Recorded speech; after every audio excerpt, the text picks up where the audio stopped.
오늘 이제 창세기 마지막 시간입니다. 이제 다음 주부터는 출애굽기를 하게 되는데 오늘 창세기 마지막 48장에서 50장 야곱의 축복이라는 제목으로 말씀을 나누려고 합니다. 첫 번째 12지파의 요셉 지파 대신 에브라임 므낫세 지파가 들어간 이유, 그 까닭이 무엇입니까? 우리 48장 5절에서 6절 한번 읽어볼까요? 48장 5절에서 6절 시작. 내가 애굽으로 와서 내게 이르기 전에 애굽에서 내가 낳은 두 아들 에브라임과 므낫세는 내 것이라. 루벤과 시므온처럼 내 것이 될 것이요. 이들 후에 내 소생은 내 것이 될 것이며 그들의 유산은 그들의 형의 이름으로 함께 받으리라. 야곱의 이름이 이스라엘이죠. 그래서 야곱의 12아들이 이스라엘 12지파의 이름의 기본, 근간이 됩니다만은 정확하게 일치하지는 않죠. 그 이유가 뭡니까? 첫째는 레위 지파가 12지파의 숫자에서 빠지기 때문에 그렇습니다.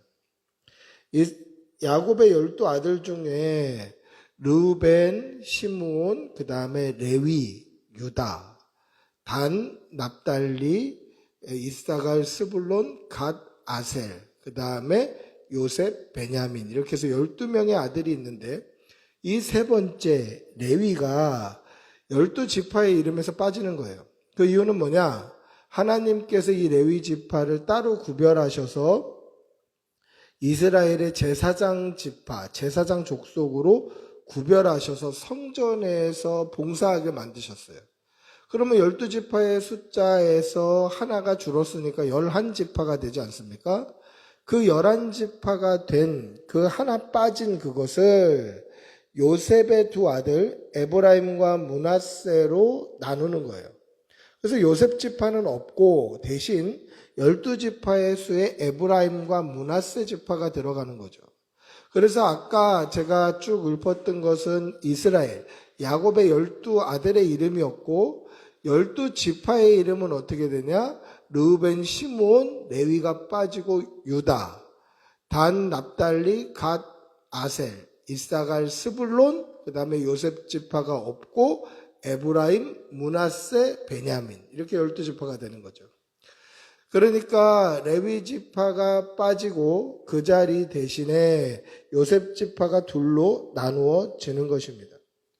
왜 이런 복잡한 방법을 쓰셨을까? 그냥 12지파 해놓고 레위 지파는 따로 구분되지만 지파의 수에 들어간다 뭐 이래도 될 것 같은데 왜 이렇게 복잡해 보이는 이러한 일이 있을까? 그 이유는 야곱이 사랑하는 아들 요셉이 낳은 두 아들 에브라임과 므낫세를 내 것이다, 내 아들이다 라고 칭해 준 거예요. 그러면서 오늘 6절에 뭐라고 되어 있습니까? 이들 후에 내 소생은 네 것이 될 거다. 그러니까 에브라임, 므낫세의 자식들은 그게 네 아들이고 네 아들인 에브라임과 므낫세는 내 아들이다, 내 아들. 그래서 그들의 유산은 그들의 형의 이름으로 함께 받으리라. 무슨 얘기입니까? 내 다른 아들들처럼 이들도 내 유산을 받을 것이다. 왜 이렇게 할까? 여러분, 야곱은 요셉을 각별히 사랑했잖아요. 각별히 사랑했는데 중간에 긴 세월 동안 보지를 못했어요. 죽은 줄 알고 살았어요.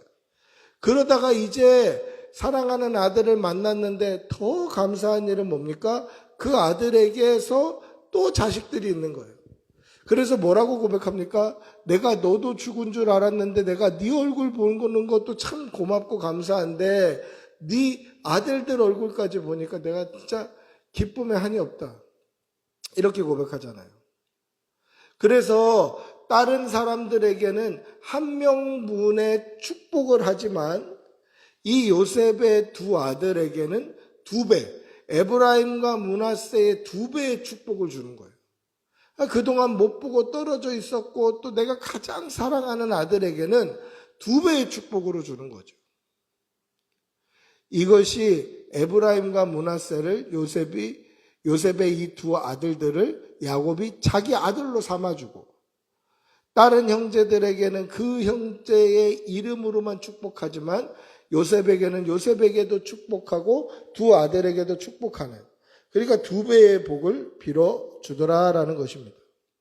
여러분, 믿음의 아버지는 당시 이 믿음의 아버지 아브라함과 이삭과 야곱과 같이 족장 시대를 살았던 이 믿음의 아버지들은 제사장의 개념을 가지고 있었어요.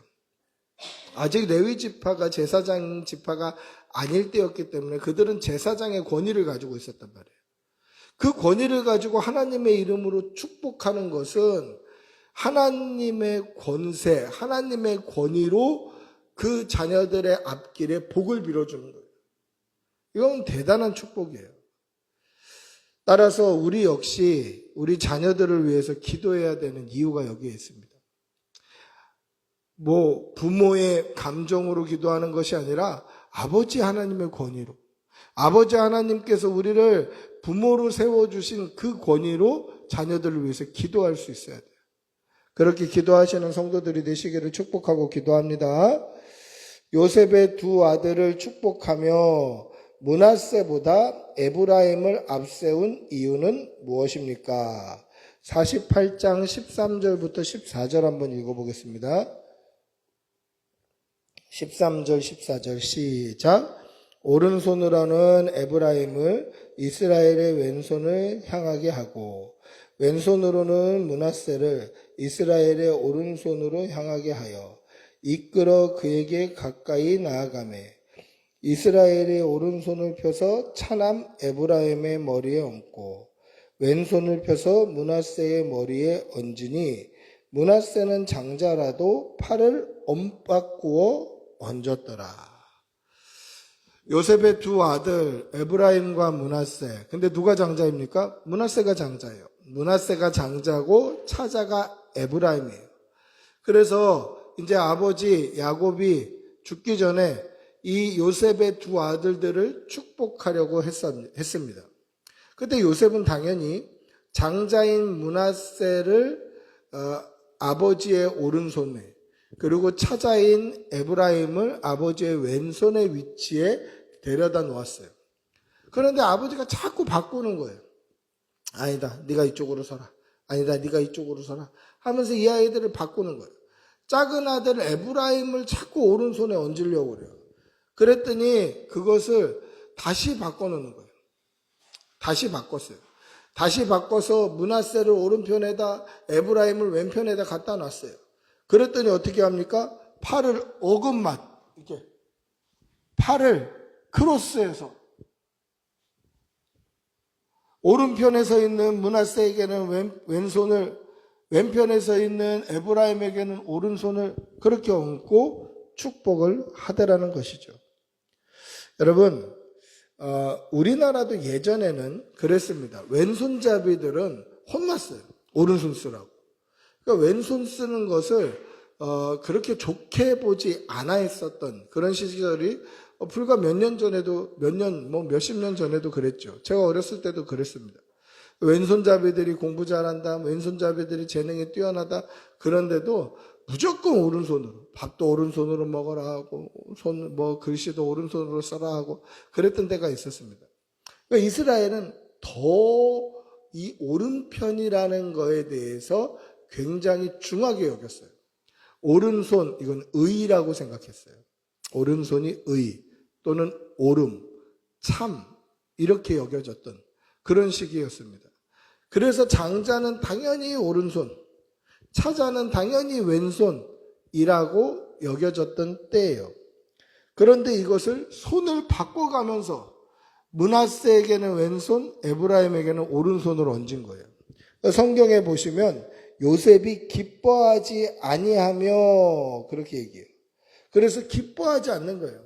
아니 왜 오른손을 큰아들한테 해야지, 아버지 왜 그거 손을 어긋만 불편하게 그렇게까지 하십니까? 그래서 손을 다시 옮기려고 했더니 그렇게 하지 말라는 거죠. 에브라임에게 장자의 축복을 내리는 거예요. 왜 이렇게 할까? 그 이유는 이 야곱이 차남이었지만 장자의 복을 받아봤잖아요. 야곱은 차남이었죠. 에서가 형이었습니다. 그러나 하나님께서는 야곱을 더 사랑하셨어요. 하나님 뜻에 우선순위를 두면 야곱이 복받는 거예요. 그거하고 같은 맥락으로 봐야 된다는 거죠. 왜 아버지 팔을 그렇게 어긋맡겨서 불편하게 작은 아들한테 오른손을 굳이 올리시려고 합니까? 나도 안다, 아들아. 나도 안다. 하나님이 이렇게 시키신다. 거기 다른 이유가 있습니까? 로마서 9장 13절에 보시면 이렇게 말씀합니다. 기록된 바 내가 야곱은 사랑하고 에서는 미워하였다 하심과 같으니라. 이는 말라기 1장 2절 3절을 인용한 말씀인데 거기 보면 하나님께서 야곱을 사랑하고 에서를 미워하셨다라고 기록되어 있어요. 그러면 우리가 가지고 있는 그냥 일반적인 생각에 하나님은 다 사랑하셔야 될 것 같잖아요. 아니 하나님은 야곱이든 에서든 다 사랑하셔야 되는 거 아닙니까? 이런 느낌이 들잖아요. 근데 왜 야곱을 사랑하고 에서는 미워할까? 하나님 누구는 이뻐하고 왜 누구는 미워합니까? 근데 성경은 로마서도 그렇고 말라기도 그렇고 뭐라고 되어 있냐면 이거는 하나님의 뜻이기 때문에 우리가 상관할 바가 아니라는 거예요. 하나님이 누구를 더 사랑하든 누구를 더 이뻐하든 누구에게 장자의 복을 주든 그건 하나님 마음이에요. 하나님 마음. 우리가 상관할 바가 아니라는 거예요. 오늘 야곱이 왜 므낫세에게 장자의 복을 안 주고 에브라임에게 오른손을 들어서 장자의 복을 주고 므낫세에게는 왼손을 얹어서 차자의 복을 주었을까? 우리는 알 수 없는 거예요. 하나님만 아시는 거죠. 인간적인 순서, 태어난 순서, 인간적인 우선순위 이거 아무 상관없다라는 거예요. 하나님의 뜻만 있다라는 것이죠. 하나님께서 사람의 뜻이나 사람의 순서보다도 아버지의 뜻을 더 우선순위 하신다라는 거예요. 아버지 그렇게 하지 마십시오. 안다 아들아. 나도 안다. 하나님이 이렇게 하라신다. 그러면서 하나님께서 야곱에게 약속하셨던 그 리브가의 기도 가운데 하나님이 응답하셨던 것과 비슷한 말씀을 하시는 거예요. 큰 자가 작은 자를 보다 더 작은 자가 큰 자보다 더 뛰어나진다. 그 복을 받게 되는 거죠. 야곱이 자기가 받았던 그 복을 에브라임에게 그대로 나눠주는 거예요. 그리고 에브라임은 므낫세보다 앞서 12지파의 이름에 올라가게 되는 거죠. 여러분, 하나님께서 기뻐하시는 사람은 어떤 사람입니까? 믿음의 사람이에요. 사람의 순서, 나이, 신앙의 연륜 상관없이 믿음의 사람을 하나님이 기뻐하신다라는 것이죠. 사랑하는 성도 여러분, 날마다 하나님의 기쁨이 되는 믿음의 성도들이 되시기를 축복하고 기도합니다. 할렐루야. 세 번째, 야곱의 아들 유다가 받은 복은 무엇입니까? 우리 49장 8절에서 10절 한번 읽어보겠습니다.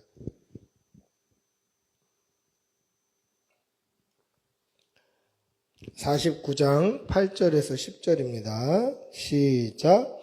유다야 너는 내 형제의 찬송이 될지라. 내 손이 내 원수의 목을 잡을 것이요 내 아버지의 아들들이 내 앞에 절하리로다. 유다는 사자 새끼로다.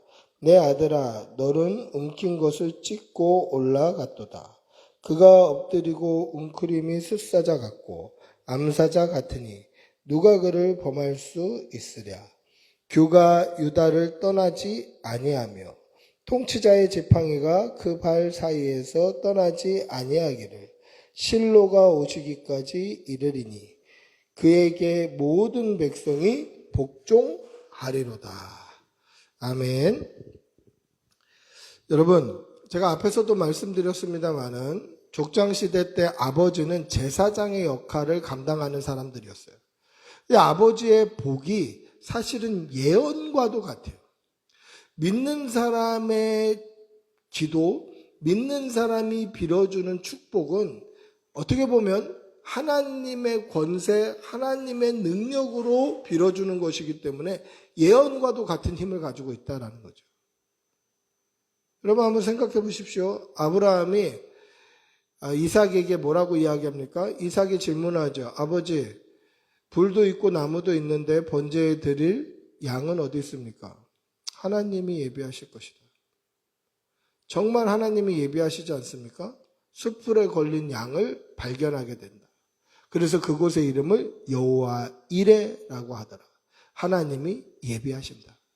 그러니까 이 아브라함의 말은 그냥 단순한 말이 아니라 믿음 안에 있고 하나님의 그 권위 아래 있는 그 족장들, 제사장과 같은 역할을 감당했던 그 아버지의 말은 예언과도 같은 힘을 가지고 있더라는 거예요. 그런데 오늘 유다를 위해서 야곱이 어떻게 기도합니까? 왕의 지팡이 규가 유다를 떠나지 아니하며 통치자의 지팡이가 그 발 사이에서 떠나지 아니한다. 규라는 것은 왕들이 가지고 있는 이 좀 짧은 지팡이, 뭔가 지시할 때 하는 게 규예요. 옛날 성경에는 홀이라고 되어 있죠. 홀, 규, 이게 다 이 왕들이 가지고 있는 짧은 지팡이. 그것들이 이제 홀이고 규예요. 그 왕의 지팡이가 유다를 떠나지 않는다. 그 말은 뭡니까? 유다 지파에서 이스라엘을 다스릴 왕이 나온다라는 거죠. 유다 지파가 어떤 지파입니까? 왕 지파예요. 임금의 지파가 되는 거죠. 그런데 언제까지 떠나지 아니하는데 실로가 오시기까지 이르리니 그에게 모든 백성이 복종하리로다. 실로가 오시기까지. 여기서 말하는 이 실로라는 것이 무엇인지 정확히 알 수는 없어요. 성경에 실로라는 것이 자주 등장하는 이름은 아닙니다. 그리고 이것이 어떻게 쓰였다라고 명확하게 등장하는 그러한 단어가 아니에요. 그래서 이것을 학자들이 어떻게 유출을 했냐면 당시 이 유대인들이 쓰는 말은 자음만 있고 모음이 없어요. 그러니까 기역, 니은, 디귿, 니을만 있고 아야, 어여, 오요, 우유, 의가 없어요. 근데 그게 없어도 이스라엘 사람들은 그냥 읽을 수가 있었어요. 그래서 여기서 실로라고 읽어지는 우리 성경으로 치면 시옷, 리을, 리을 이것을 두 가지 의미로 번역하고 있어요. 학자들이. 뭐냐면 샬롬이라는 평화라는 의미로 번역을 해요. 그것도 우리 한글로 치면 시옷, 리을, 리을이잖아요. 맨 뒤에 미음 또는 흐 이런 거는 단어 끝에 또는 문장 끝에 오는 그런 명칭이니까 실로 이거가 같은 철자를 쓰고 있어요. 샬롬이라는 단어와. 그리고 또 한 가지 샬라흐 이것도 단어 끝에 흐는 칫소리는 그냥 단어 끝에 오는 그런 글자니까 시옷 리을 리을. 여러분들에게 알아듣기 쉽게 하려고 이렇게 하는 거지. 히브리어 원어로 보면 이제 쓰여지는 단어, 기본 단어가 같아요. 실로와 샬롬과 샬라흐. 이 샬라흐라는 말은 보내다라는 뜻이에요. 그러니까 샬롬을 샬라흐했다. 그러니까 이것은 어떻게 보면 문학적인, 소위 말하면 래퍼들이 라임을 맞추듯이 문학적인 유의를 가지고 같은 의미의 다른 뜻들을 쓰고 있다라고 학자들은 기록하고 있어요. 쉽게 말하면 무슨 뜻이냐?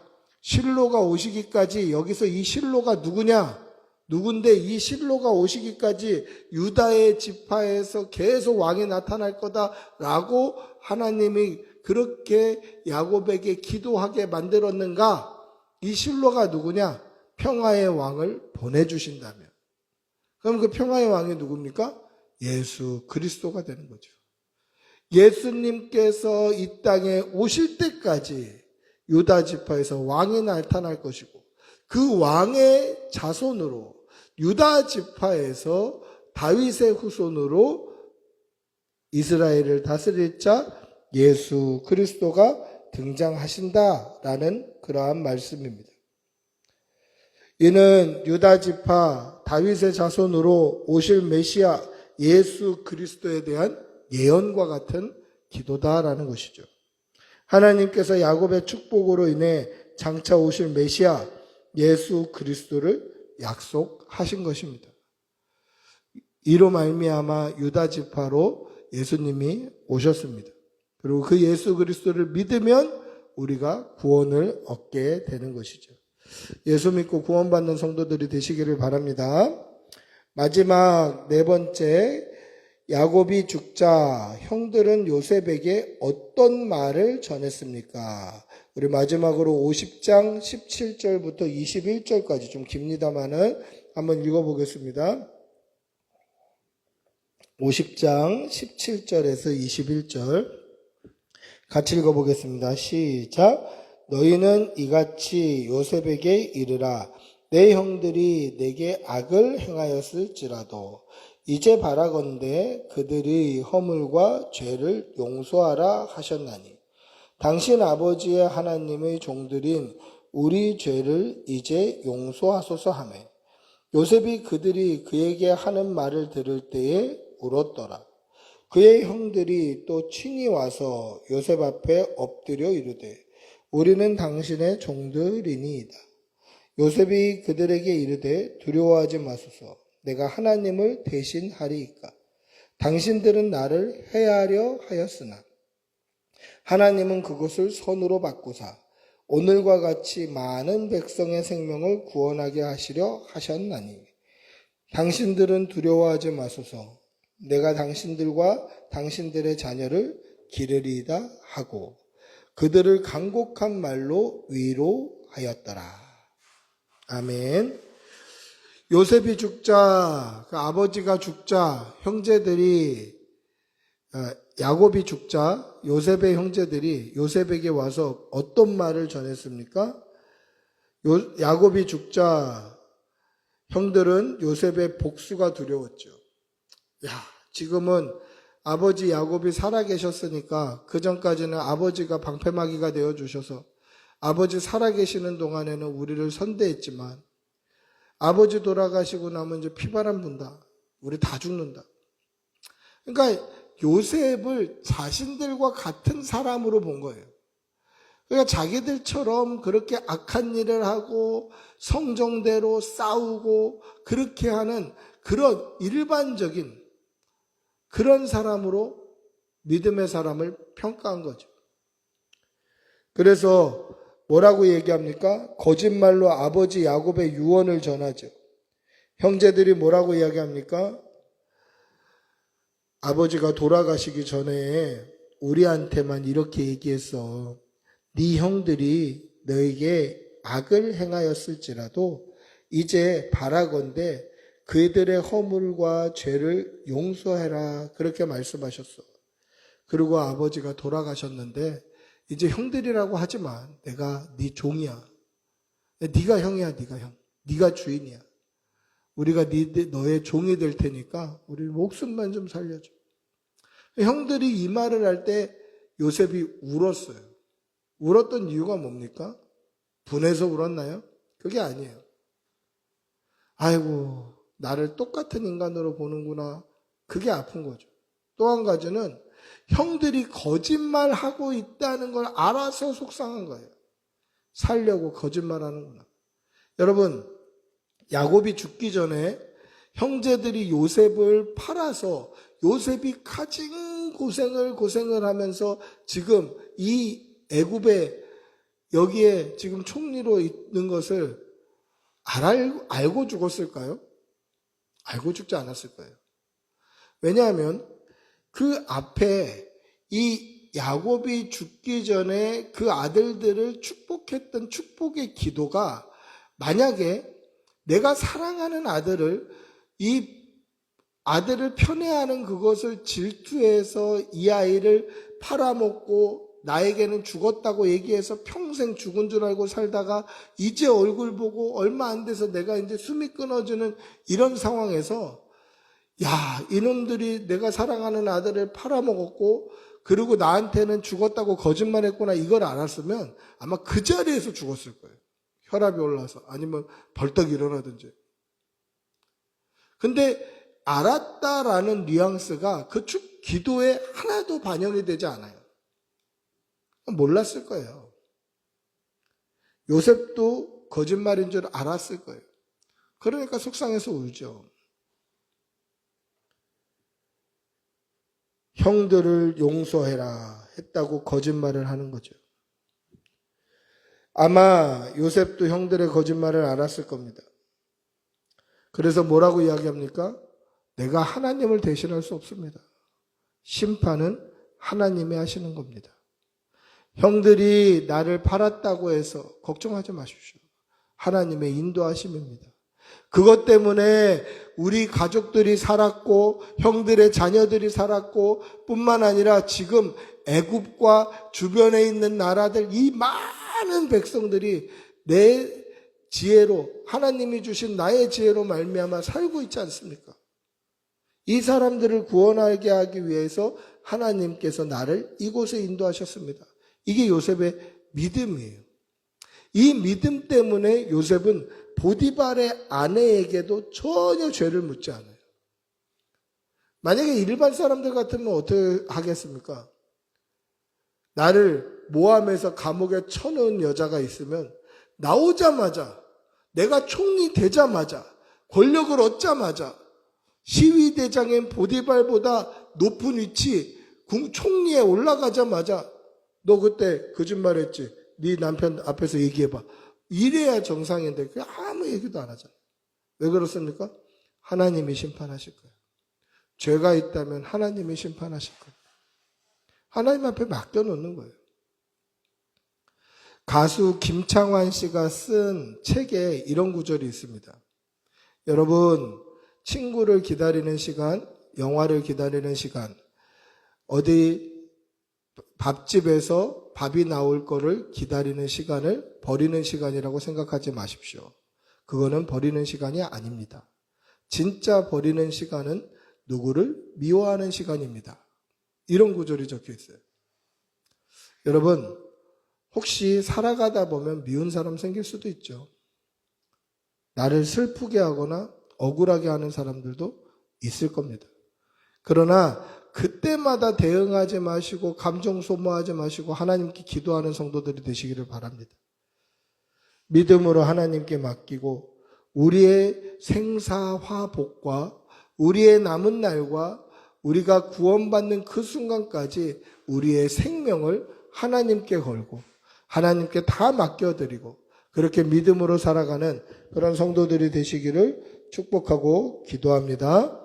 오늘 야곱의 축복대로 자녀들이 복받는 것을 말씀을 통하여서 우리는 확인할 수 있었습니다.